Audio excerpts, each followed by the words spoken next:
ਧੰਨ ਵਾਹਿਗੁਰੂ ਜੀਓ।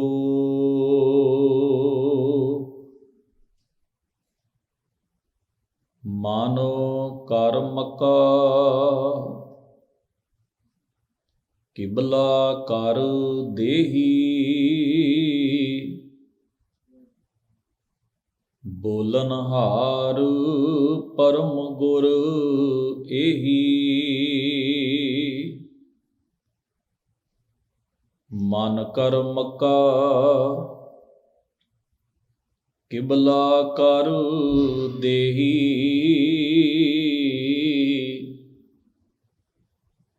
ਬੋਲਨ ਹਾਰ ਪਰਮ ਗੁਰ ਏਹੀ।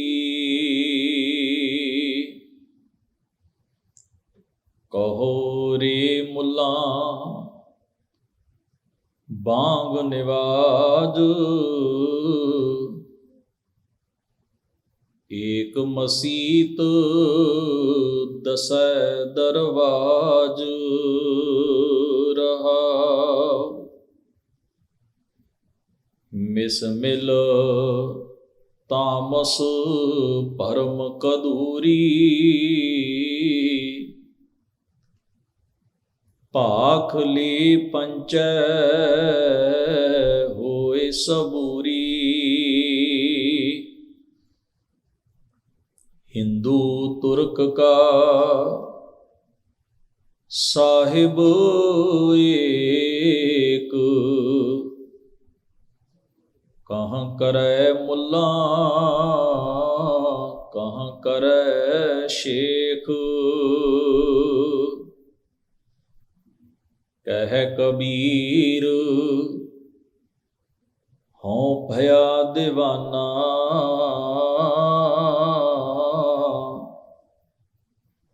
ਮੁਸ ਮੁਸ ਮਨੁਆ ਸਹਿਜ ਸਮਾਨਾ। ਕਹਿ ਕਬੀਰ ਹਉ ਭਇਆ ਦੀਵਾਨਾ,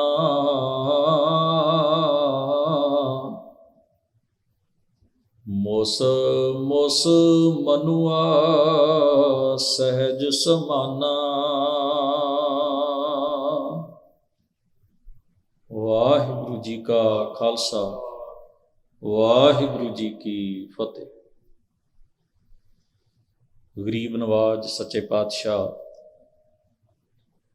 ਧੰਨ ਧੰਨ ਸਤਿਗੁਰੂ ਗੁਰੂ ਗ੍ਰੰਥ ਸਾਹਿਬ ਮਹਾਰਾਜ ਜੀ ਦੇ ਪਾਵਨ ਹਜ਼ੂਰ ਸਤਿਗੁਰਾਂ ਦੇ ਦਰਬਾਰ ਵਿੱਚ ਸੱਜ ਬੈਠੀ ਗੁਰੂ ਸਵਾਰੀ ਸਾਧ ਸੰਗਤ ਜੀਓ। ਪਰਮੇਸ਼ਰ ਅਕਾਲ ਪੁਰਖ ਵਾਹਿਗੁਰੂ ਜੀ ਨੇ ਬਖਸ਼ਿਸ਼ ਕਿਰਪਾ ਕੀਤੀ ਹੈ, ਸਤ ਸੰਗਤ ਰੂਪ ਵਿੱਚ ਗੁਰੂ ਚਰਨਾਂ ਵਿੱਚ ਜੁੜ ਬੈਠਣ ਦਾ ਇਹ ਉੱਤਮ ਸਮਾਂ ਆਪਾਂ ਸਭਨਾਂ ਨੂੰ ਬਖਸ਼ਿਸ਼ ਰੂਪ ਵਿੱਚ ਪ੍ਰਾਪਤ ਹੋਇਆ ਹੈ। ਸਤਿਗੁਰਾਂ ਦੇ ਹਜ਼ੂਰ ਸੱਜ ਕੇ ਬੜੇ ਪ੍ਰੇਮ ਨਾਲ ਆਪ ਜੀ ਨੇ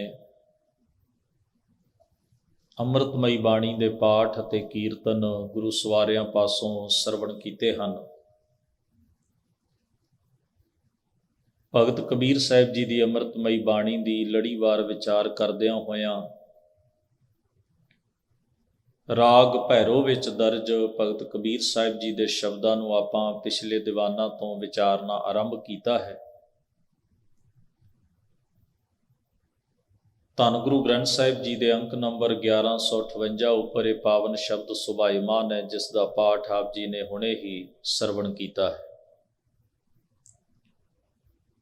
ਸਤਿਗੁਰੂ ਜੀ ਦੀ ਅੰਮ੍ਰਿਤਮਈ ਬਾਣੀ ਨੂੰ ਪੜ੍ਹਨਾ ਅਤੇ ਵਿਚਾਰ ਕੇ ਪੜ੍ਹਨਾ, ਬਾਣੀ ਦੇ ਵਿੱਚੋਂ ਅਮੋਲਕ ਮੋਤੀ ਪ੍ਰਾਪਤ ਕਰਨ ਦਾ ਯਤਨ ਕਰਨਾ, ਅਜਿਹਾ ਅਭਿਆਸ ਹੀ ਸਾਨੂੰ ਉਹਨਾਂ ਮਹਾਂਪੁਰਖਾਂ ਦੇ ਅਨੁਭਵ ਦੇ ਨਾਲ ਜੋੜ ਸਕਦਾ ਹੈ, ਉਹਨਾਂ ਦੇ ਨੇੜੇ ਖੜ ਸਕਦਾ ਹੈ।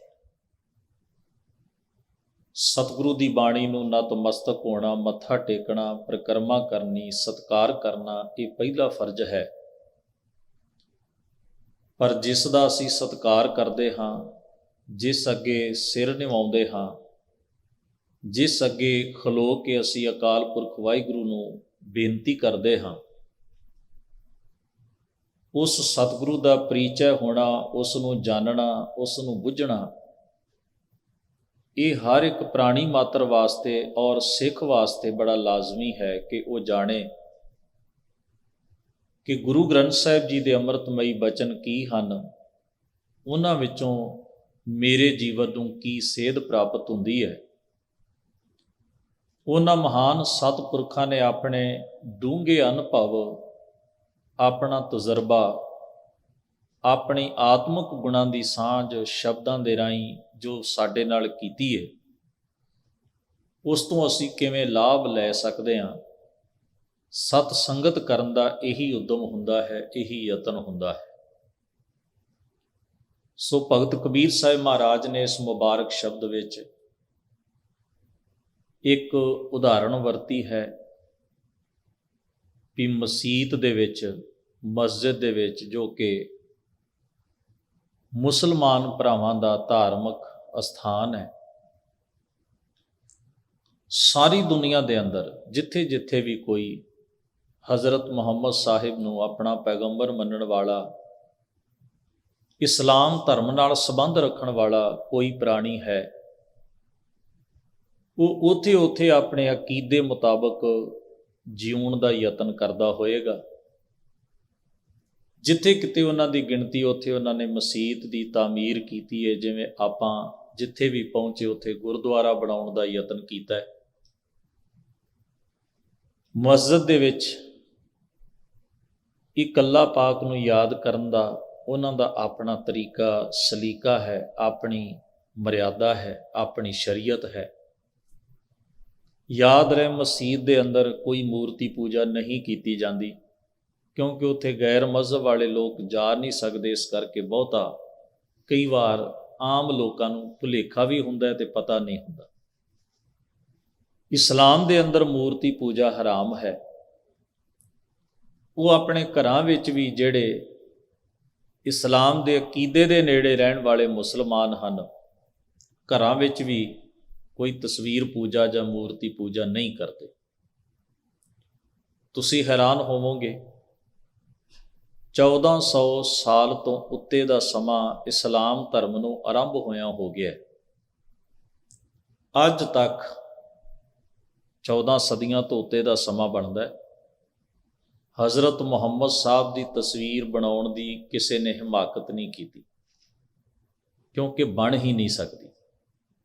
ਬਣਾਉਣ ਦਾ ਸਵਾਲ ਹੀ ਨਹੀਂ ਉਪਜਦਾ, ਕਿਉਂਕਿ ਉਹ ਤਸਵੀਰ ਨੂੰ ਮਾਨਤਾ ਦਿੰਦੇ ਹੀ ਨਹੀਂ ਤੇ ਕਲਪਨਾ ਨਾਲ, ਇਮੈਜੀਨੇਸ਼ਨ ਨਾਲ ਦੁਨੀਆ ਦੇ ਕਈ ਮਜ਼ਹਬਾਂ ਨੇ ਆਪਣੇ ਆਪਣੇ ਪੈਗੰਬਰਾਂ ਦੀਆਂ ਤਸਵੀਰਾਂ ਉਸਾਰੀਆਂ, ਬਣਾਈਆਂ ਨੇ, ਪਰ ਉਹਨਾਂ ਨਹੀਂ ਬਣਾਈ। ਮੂਰਤੀ ਬਣਾਉਣੀ ਤਾਂ ਬਹੁਤ ਹੀ ਦੂਰ ਦੀ ਖੇਡ ਹੈ। ਉਹਨਾਂ ਦੇ ਧਰਮ ਮੰਦਰ ਨੂੰ ਮਸਜਿਦ ਕਿਹਾ ਜਾਂਦਾ ਹੈ, ਮਸੀਤ ਕਿਹਾ ਜਾਂਦਾ ਹੈ। ਫਿਰ ਅੱਗੇ ਧਾਰਮਿਕ ਪਦਵੀਆਂ ਮਸੀਤ ਦੇ ਅੰਦਰ ਕਾਜ਼ੀ ਸਾਹਿਬ ਹੋਣਗੇ, ਮੌਲਾਨਾ ਜੀ ਹੋਣਗੇ।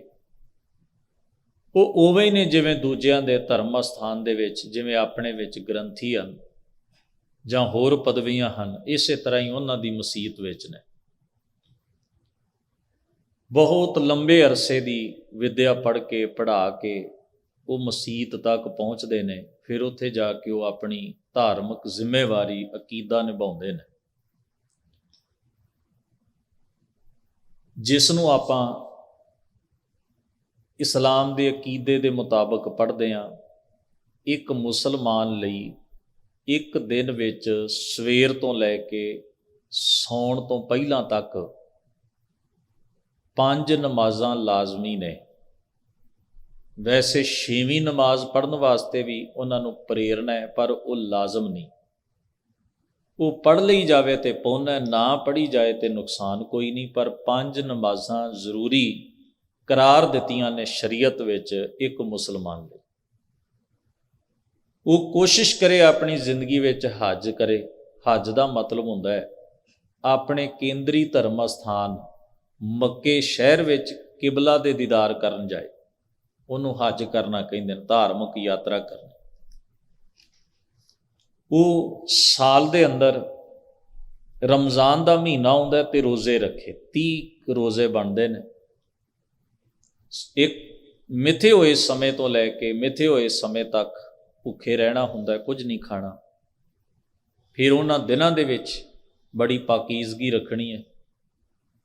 ਉਹਨਾਂ ਦਿਨਾਂ ਦੇ ਅੰਦਰ ਬੜਾ ਲਿਮਟਿਡ ਭੋਜਨ ਛਕਣਾ ਹੈ, ਕੋਈ ਰਸਮਾਂ ਰੀਤਾਂ 'ਚ ਨਹੀਂ ਫਸਣਾ। ਪਾਕ ਕੁਰਾਨ ਦੀ ਤਲਾਵਤ ਕਰਨੀ ਹੈ। ਇਹ ਸਾਰਾ ਕੁਝ ਉਹਨਾਂ ਦਾ ਨੇਮ ਹੈ, ਪਰ ਉਹ ਬੜੀ ਸ਼ਿੱਦਤ ਨਾਲ ਬਹੁ ਗਿਣਤੀ ਮੁਸਲਮਾਨ ਇਹਨੂੰ ਨਿਭਾਉਣ ਦਾ ਯਤਨ ਕਰਦੇ ਨੇ। ਫਿਰ ਇਸ ਤੋਂ ਅੱਗੇ ਜ਼ਕਾਤ ਦੇਣੀ ਹੈ। ਜਿਵੇਂ ਸਾਡੇ 'ਚ ਦਸਵੰਧ ਦੀ ਪਰੰਪਰਾ ਹੈ, ਉਹਨਾਂ ਦੇ ਅੰਦਰ ਜ਼ਕਾਤ ਦੀ ਪਰੰਪਰਾ ਹੈ। ਆਪਣੀ ਕਮਾਈ ਦਾ 40ਵਾਂ ਹਿੱਸਾ ਧਰਮ ਅਰਥ ਲੋੜਵੰਦਾਂ ਦੀ ਸੇਵਾ ਤੇ ਖਲਕਤ ਦੀ ਸੇਵਾ ਜਾਂ ਆਪਣੀਆਂ ਮਜ਼ਹਬੀ ਸੰਸਥਾਵਾਂ ਨੂੰ ਦੇਣਾ, ਇਹਨੂੰ ਜ਼ਕਾਤ ਕਿਹਾ ਗਿਆ ਔਰ ਇਹ ਲਾਜ਼ਮ ਹੈ ਉਹਨਾਂ ਵਾਸਤੇ। ਫਿਰ ਇਸ ਤੋਂ ਅੱਗੇ ਈਦ ਦਾ ਦਿਨ ਆਉਂਦਾ ਹੈ। ਇਸ ਨੂੰ ਉਹ ਬੜੇ ਮਾਣ ਦੇ ਨਾਲ, ਬੜੇ ਪ੍ਰੇਮ ਦੇ ਨਾਲ, ਬੜੀ ਸ਼ਰਧਾ ਦੇ ਨਾਲ ਮਨਾਉਂਦੇ ਨੇ। ਈਦ ਦੀ ਜਿਹੜੀ ਨਮਾਜ਼ ਹੈ ਉਹ ਇਮਾਮ ਪੜ੍ਹਾਉਂਦਾ ਹੈ। ਇਮਾਮ ਹੁੰਦਾ ਹੈ ਜਾਮਾ ਮਸਜਿਦ ਦੇ ਵਿੱਚ। ਮੰਨ ਲਓ ਕਿਸੇ ਸ਼ਹਿਰ ਵਿੱਚ 10 ਮਸੀਤਾਂ ਹੋਣਗੀਆਂ, 40 ਹੋਣਗੀਆਂ, 100 ਹੋਣਗੀਆਂ, ਪਰ ਉਹਨਾਂ ਵਿੱਚੋਂ ਜਿਹੜੀ ਮੁੱਖ ਮਸਜਿਦ ਹੈ, ਜਿਹਨੂੰ ਜਾਮਾ ਮਸਜਿਦ ਕਿਹਾ ਜਾਂਦਾ ਹੈ, ਉੱਥੋਂ ਦਾ ਜਿਹੜਾ ਇਮਾਮ ਹੈ ਉਹ ਅਗਵਾਈ ਕਰਦਾ ਹੈ। ਈਦ ਦੀ ਨਮਾਜ਼ ਉਹ ਪੜ੍ਹਾਉਂਦਾ ਹੈ। ਜਾਮਾ ਮਸਜਿਦ ਵਿੱਚ ਵੀ ਉਹ ਜਦੋਂ ਚਾਹੇ ਨਮਾਜ਼ ਪੜ੍ਹਾ ਸਕਦਾ ਹੈ, ਜਦੋਂ ਵੀ ਨਮਾਜ਼ ਦਾ ਸਮਾਂ ਹੁੰਦਾ ਹੈ। ਹੋਰ ਵੀ ਧਾਰਮਿਕ ਰਸਮਾਂ ਪੂਰੀਆਂ ਕਰਦਾ ਹੈ, ਪਰ ਜੇ ਉਹ ਹਾਜ਼ਰ ਹੈ ਤਾਂ ਜੁਮੇ ਦੀ ਨਮਾਜ਼ ਦੀ ਅਗਵਾਈ ਉਹ ਕਰੇਗਾ। ਇਮਾਮ ਦਾ ਰੁਤਬਾ ਮੌਲਾਨਿਆਂ ਨਾਲੋਂ ਉੱਤੇ ਹੁੰਦਾ ਹੈ ਔਰ ਉਹਦੀ ਆਪਣੀ ਵਿੱਦਿਆ ਹੈ, ਆਪਣਾ ਪ੍ਰੋਸੈਸ ਹੈ, ਹਰ ਇੱਕ ਦੀ ਆਪਣੀ ਪਦਵੀ ਹੈ। ਉਸ ਪਦਵੀ ਤੱਕ ਕਿਵੇਂ ਪਹੁੰਚਦਾ ਹੈ, ਇਹ ਮਾਇਨੇ ਰੱਖਦਾ ਹੈ। ਖੈਰੇ ਤੱਕ ਇਹ ਜੋ ਮੁੱਢਲੀਆਂ ਗੱਲਾਂ ਸਨ, ਇਸ ਕਰਕੇ ਸਾਂਝੀਆਂ ਕੀਤੀਆਂ ਨੇ ਕਿ ਸਾਨੂੰ ਇਸ ਸ਼ਬਦ ਦੀ ਬੋਲੀ ਤੋਂ ਕੁਝ ਗੱਲਾਂ ਸਪਸ਼ਟ ਹੋਣ। ਇੱਕ ਖਿਆਲ ਹੋਰ ਸਮਝ ਲਈਏ, ਮੱਕਾ ਸਾਊਦੀ ਅਰਬ ਦਾ ਇੱਕ ਛੋਟਾ ਜਿਹਾ ਮੁਲਕ ਹੈ। ਮੱਕੇ ਦੇ ਵਿੱਚ ਮੁਸਲਮਾਨਾਂ ਦਾ ਧਾਰਮਿਕ ਅਸਥਾਨ ਹੈ, ਜਿਹਨੂੰ ਕਾਬਾ ਕਿਹਾ ਜਾਂਦਾ ਹੈ ਜਾਂ ਕਿਬਲਾ ਕਿਹਾ ਜਾਂਦਾ ਹੈ। ਉਸ ਕਾਬੇ ਦੇ ਵਿੱਚ, ਉਸ ਕਾਬੇ ਦੇ ਦੀਦਾਰ ਕਰਨ ਵਾਸਤੇ ਦੁਨੀਆ ਭਰ ਤੋਂ ਮੁਸਲਮਾਨ ਦੂਰ ਦਰਾਡੇ ਤੋਂ ਜਾਣਾ ਪੁੰਨ ਦਾ ਕਰਮ ਤੇ ਆਪਣਾ ਫਰਜ਼ ਸਮਝਦੇ ਨੇ, ਕਿਉਂਕਿ ਉਹਨਾਂ ਦੀ ਸ਼ਰੀਅਤ ਵਿੱਚ ਦਰਜ ਹੈ ਹੱਜ ਜ਼ਰੂਰ ਕਰਨਾ ਹੈ। ਕੋਸ਼ਿਸ਼ ਕਰੋ, ਹੱਜ ਕਰੋ।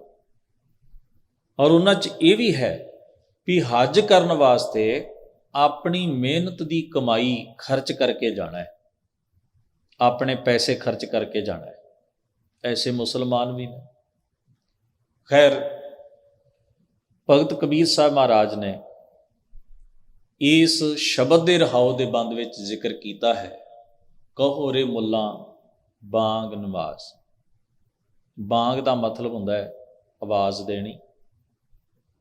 ਜਦੋਂ ਨਮਾਜ਼ ਦਾ ਸਮਾਂ ਹੋਣ ਵਾਲਾ ਹੋਵੇ, ਉਸ ਤੋਂ ਪਹਿਲਾਂ ਮਸਜਿਦ ਦੇ ਮੈਂਬਰ ਉੱਤੇ ਖਲੋ ਕੇ, ਮੁਨਾਰੇ 'ਚ ਖਲੋ ਕੇ, ਪੁਰਾਣੇ ਸਮਿਆਂ 'ਚ ਸਪੀਕਰ ਨਹੀਂ ਸਨ ਹੁੰਦੇ, ਇਸ ਕਰਕੇ ਲਾਊਡ ਸਪੀਕਰ ਨਾ ਹੋਣ ਕਰਕੇ ਲੋਕਾਂ ਨੂੰ ਉਹ ਆਪਣਾ ਫਰਜ਼ ਸਮਝਦੇ, ਮੈਂ ਆਵਾਜ਼ ਦਿਆਂ।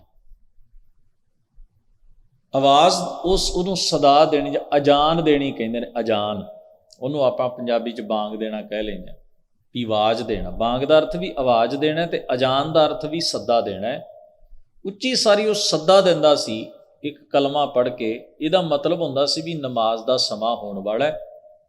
ਕੁਝ ਸਮਾਂ ਪਹਿਲਾਂ ਉਹਨੇ ਅਜ਼ਾਨ ਦੇਣੀ ਹੈ, ਬਾਂਗ ਦੇਣੀ ਹੈ ਵੀ ਨਮਾਜ਼ ਦਾ ਵਕਤ ਹੋਣ ਵਾਲਾ ਹੈ। ਭਾਈ ਜਿਹੜਾ ਜਿੱਥੇ ਜਿੱਥੇ ਉਹ ਨਮਾਜ਼ ਪੜ੍ਹ ਲਓ, ਤੇ ਜਿਹੜਾ ਇੱਥੇ ਆ ਸਕਦਾ ਉਹ ਮਸੀਹ 'ਚ ਆ ਕੇ ਪੜ੍ਹ ਲਓ। ਯਾਨੀ ਇਹ ਉਹਦੀ ਡਿਊਟੀ ਤੇ ਉਹਦਾ ਫਰਜ਼ ਹੈ ਵੀ ਉਸਨੇ ਹਰ ਨਮਾਜ਼ ਤੋਂ ਪਹਿਲਾਂ ਅਜ਼ਾਨ ਦੇਣੀ ਹੈ, ਜਿਹਨੂੰ ਆਪਾਂ ਬਾਂਗ ਦੇਣੀ ਵੀ ਕਹਿ ਲੈਂਦੇ ਪੰਜਾਬੀ 'ਚ। ਬਾਣੀ 'ਚ ਇਹੀ ਸ਼ਬਦ ਵਰਤਿਆ। ਕਬੀਰ ਮੁੱਲਾ ਮੁਨਾਰੇ ਕਿਆ ਚੜ੍ਹੈ, ਸਾਈਂ ਨਾ ਬਹਿਰਾ ਹੋਏ।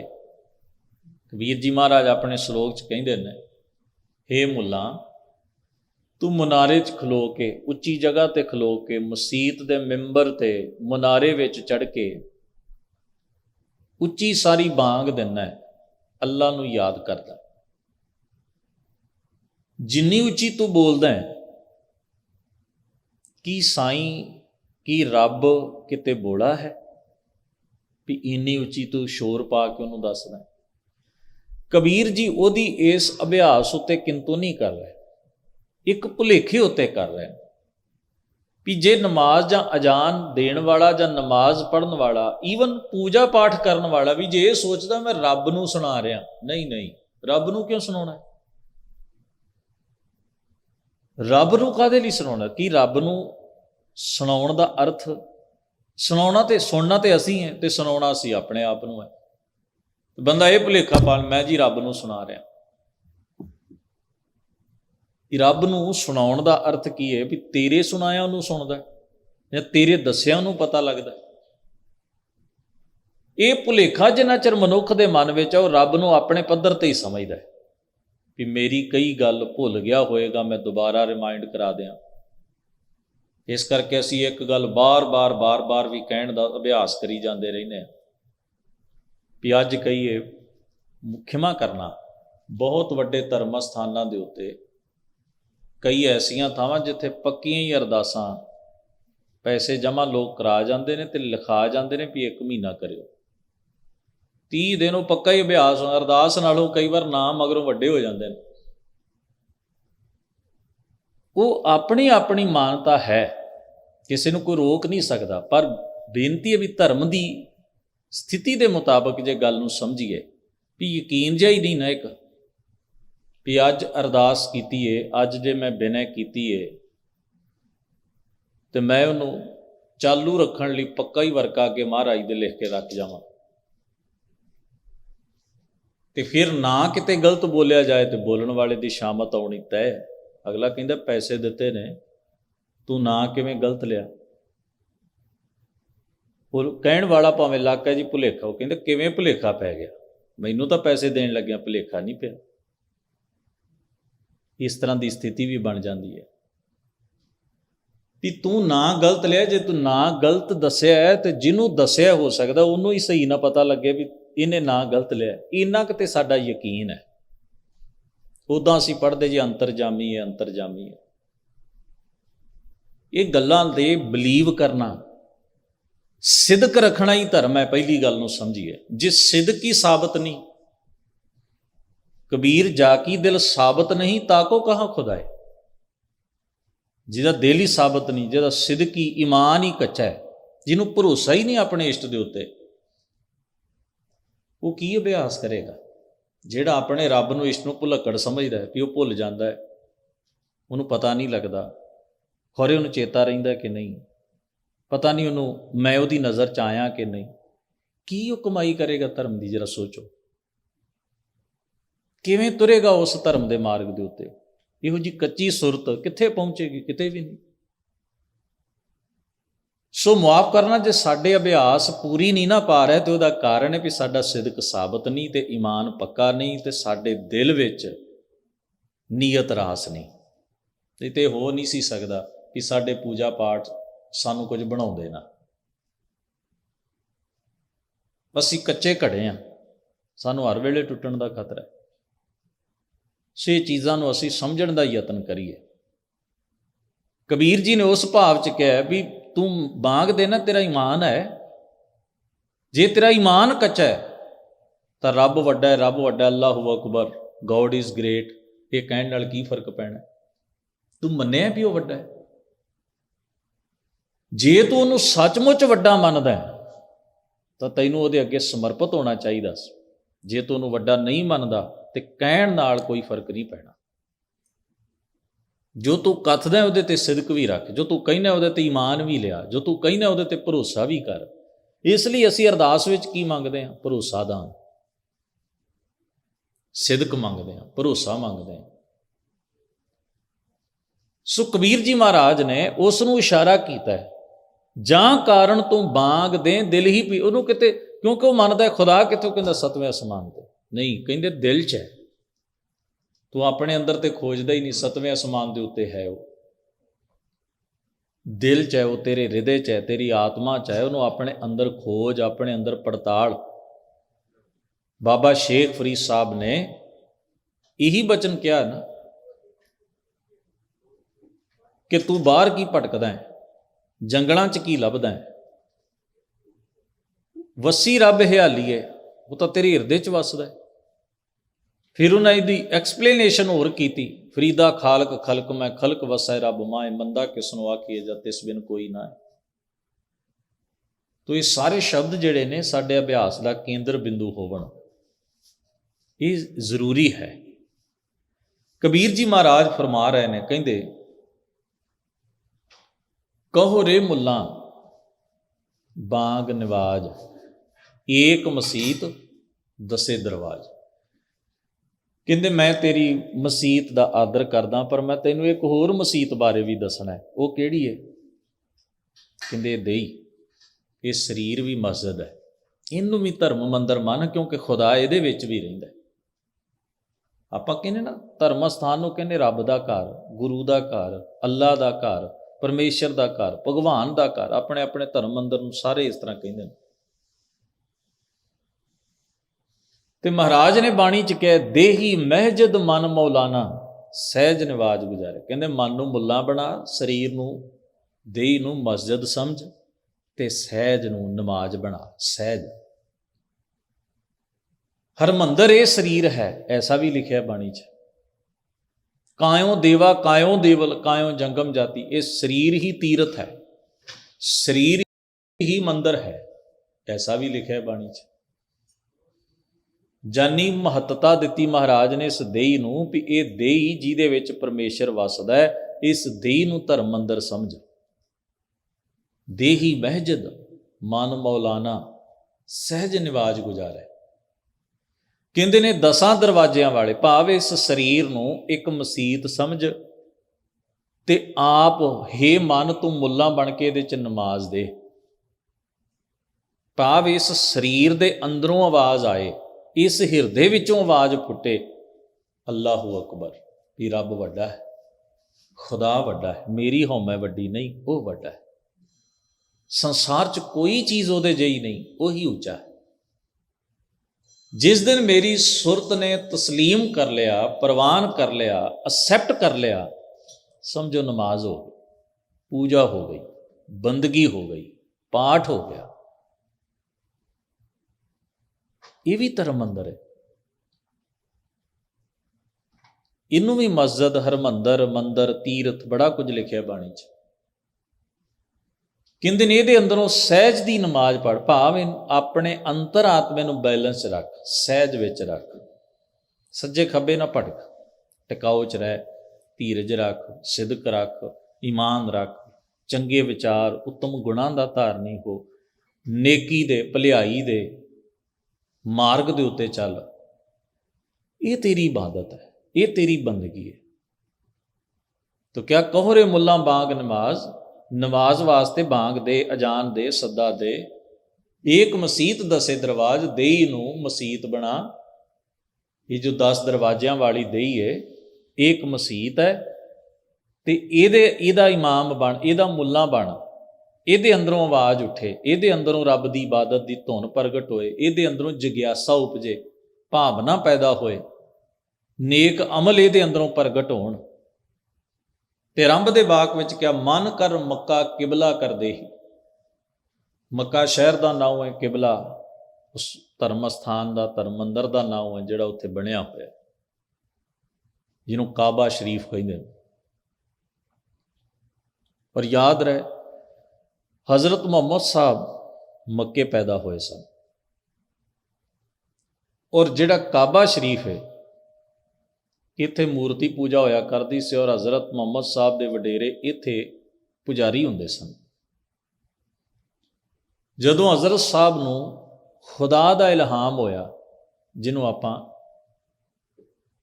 ਆਕਾਸ਼ਬਾਣੀ ਕਹਿ ਸਕਦੇ ਹਾਂ, ਜਿਹਨੂੰ ਆਪਾਂ ਅੱਲਾ ਦਾ ਇਲਹਾਮ ਜਾਂ ਰੱਬ ਦੀ ਬਾਣੀ ਉਹਨਾਂ ਨੂੰ ਉਤਰੀ ਜਾਂ ਗਿਆਨ ਉਤਰਿਆ ਕਹਿ ਸਕਦੇ ਹਾਂ ਸੌਖੇ ਬੋਲਾਂ 'ਚ, ਉਹਨੂੰ ਇਲਹਾਮ ਕਹਿੰਦੇ ਨੇ। ਅੱਲਾ ਨੇ ਜੋ ਆਪਣੇ ਫਰਿਸ਼ਤਿਆਂ ਦੇ ਰਾਹੀਂ ਵਹੀ ਭੇਜੀ, ਸੁਨੇਹਾ ਭੇਜਿਆ ਹਜ਼ਰਤ ਮੁਹੰਮਦ ਸਾਹਿਬ ਲਈ ਉਚੇਚਾ, ਉਹਨੂੰ ਇਲਹਾਮ ਆਉਂਦੇ ਨੇ।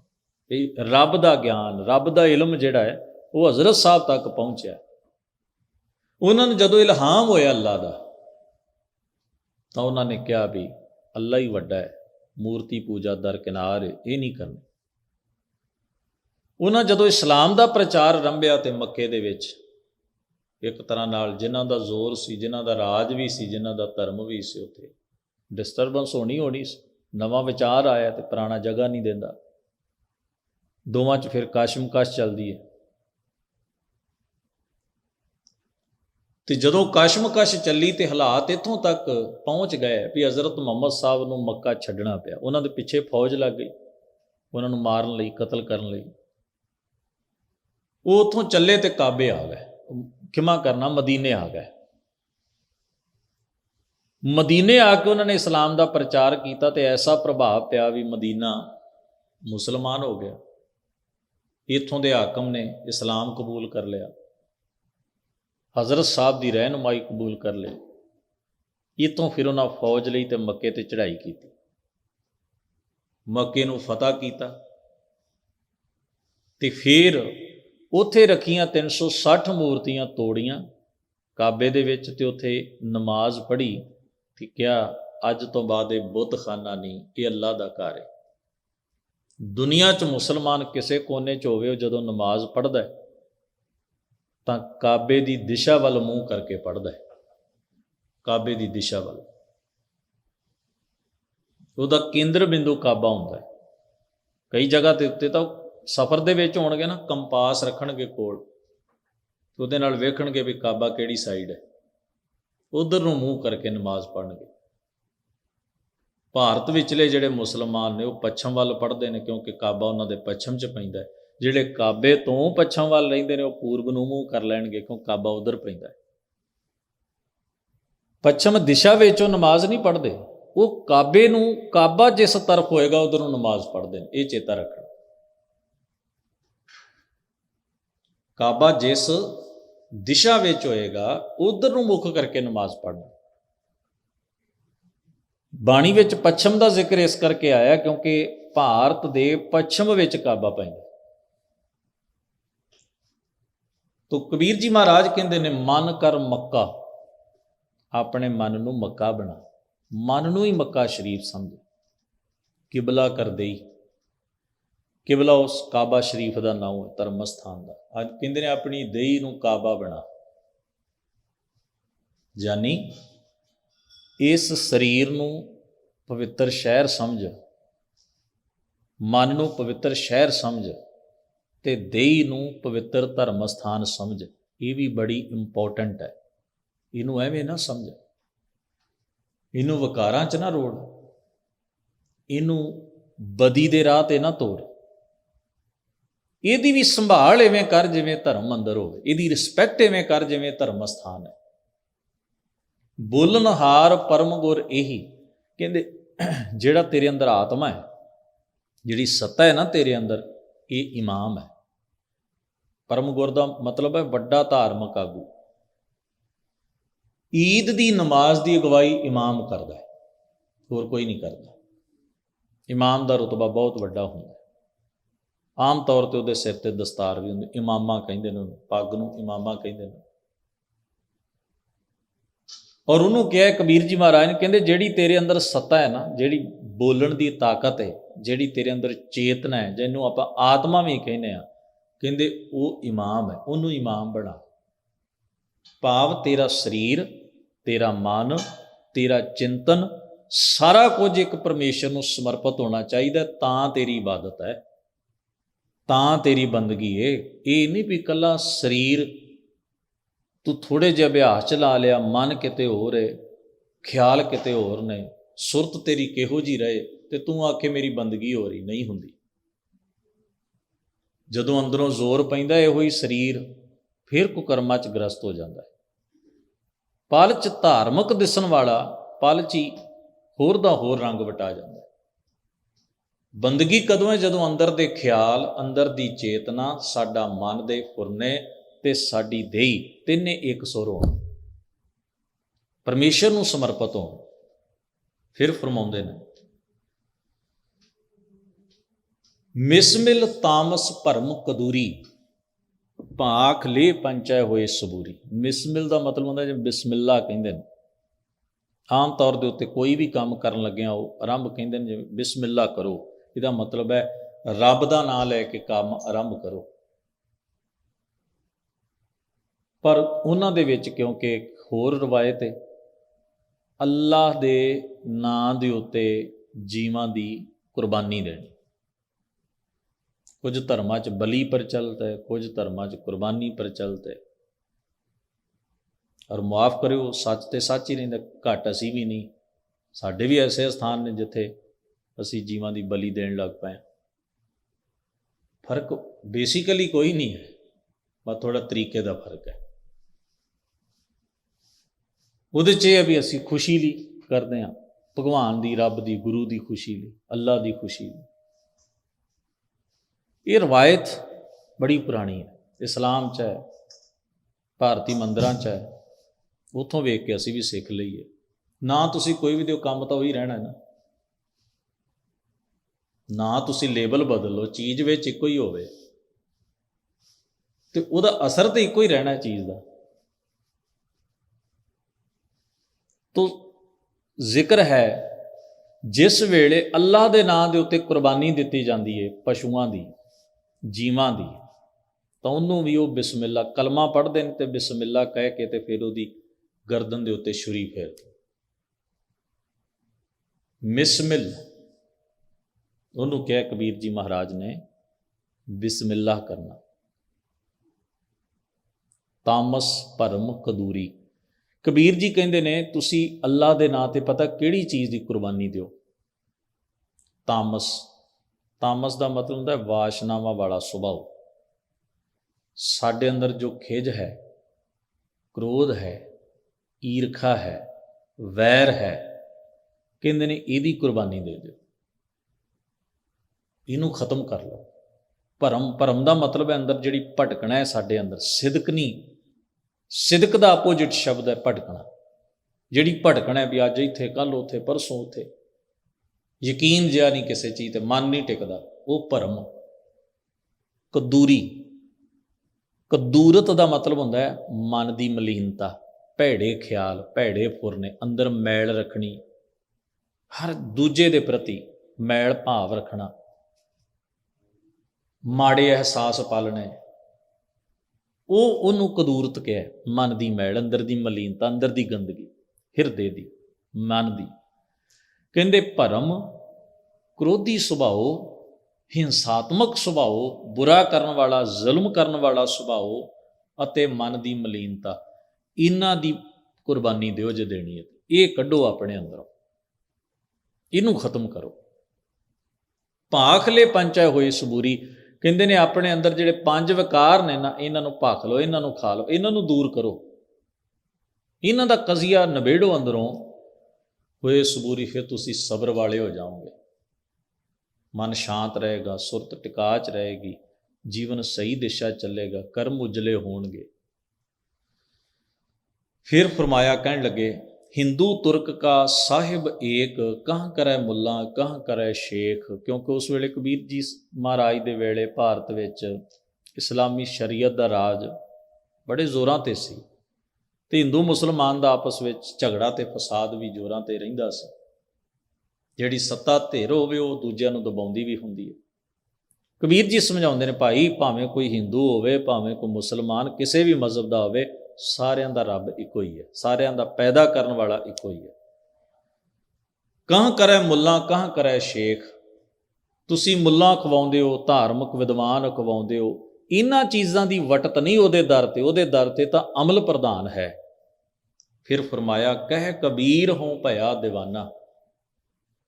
ਹੇ ਕਬੀਰ ਆਖ, ਭਾਵੇਂ ਮੇਰੀਆਂ ਇਹਨਾਂ ਗੱਲਾਂ ਕਰਕੇ ਲੋਕ ਮੈਨੂੰ ਝੱਲਾ ਆਖਣ, ਪਾਗਲ ਆਖਣ, ਕਬੂਲ ਨਾ ਕਰਨ ਤੇ ਛਟਿਆਉਣ ਦੀ ਕੋਸ਼ਿਸ਼ ਕਰਨ, ਪਰ ਸੱਚ ਇਹ ਹੈ ਕਿ ਮੈਂ ਇਹ ਗੱਲ ਜੋ ਵੀ ਕਥ ਰਿਹਾ ਹਾਂ, ਸਹਿਜ ਪ੍ਰੇਮ ਔਰ ਭਲੇ ਵਿੱਚੋਂ ਕਥ ਰਿਹਾ ਹਾਂ। ਮੁਸ ਮੁਸ ਮਨੁਆ ਸਹਿਜ ਸਮਾਨਾ। ਕਬੀਰ ਜੀ ਕਹਿੰਦੇ ਨੇ, ਹੌਲੀ ਹੌਲੀ ਮੇਰਾ ਮਨ ਪਰਮੇਸ਼ਰ ਵਾਹਿਗੁਰੂ ਦੇ, ਅੱਲਾਹ ਦੇ ਗੁਣਾਂ ਦੇ ਨਾਲ, ਪਰਮੇਸ਼ਰ ਦੀ ਇਬਾਦਤ ਦੇ ਨਾਲ ਇੱਕ ਸੁਰ ਹੋ ਗਿਆ। ਮਨ ਟਿਕਾਓ 'ਚ, ਸਹਿਜ ਵਿੱਚ ਆ ਗਿਆ ਹੈ। ਮੇਰੇ ਤਾਂ ਅੰਦਰ ਦੀ ਅਵਸਥਾ ਇਹ ਹੈ, ਬਾਹਰੋਂ ਜੋ ਕਿਸੇ ਨੇ ਮੈਨੂੰ ਸਮਝਣਾ ਹੈ, ਕੋਈ ਬੌਰਾਨਾ ਕਹੇ, ਕੋਈ ਪਾਗਲ ਕਹੇ, ਕੋਈ ਝੱਲਾ ਕਹੇ, ਉਹਦੀ ਮਰਜ਼ੀ ਹੈ, ਪਰ ਮੈਂ ਜੋ ਕੁਝ ਕਥਿਆ ਆਪਣੇ ਅੰਦਰ ਦੇ ਸਹਿਜ ਵਿੱਚੋਂ ਕਥਿਆ। ਸਾਹਿਬ ਕਿਰਪਾ ਕਰਨ, ਸ਼ਬਦ ਦਾ ਤੱਤ ਭਾਵ ਸਾਡੇ ਸਭਨਾਂ ਦੇ ਮਨ ਹਿਰਦਿਆਂ ਵਿੱਚ ਵਸੇ। ਮਹਾਰਾਜ ਹੋਈਆਂ ਭੁੱਲਾਂ ਚੁੱਕਾਂ ਦੀ ਖਿਮਾ ਬਖਸ਼ਣ। ਆਪ ਸਭਨਾਂ ਦਾ ਧੰਨਵਾਦ। ਅਦਬ ਸਹਿਤ ਗੁਰੂ ਫਤਿਹ ਨਾਲ ਸਾਂਝ ਬਣਾਓ। ਵਾਹਿਗੁਰੂ ਜੀ ਕਾ ਖਾਲਸਾ, ਵਾਹਿਗੁਰੂ ਜੀ ਕੀ ਫਤਿਹ।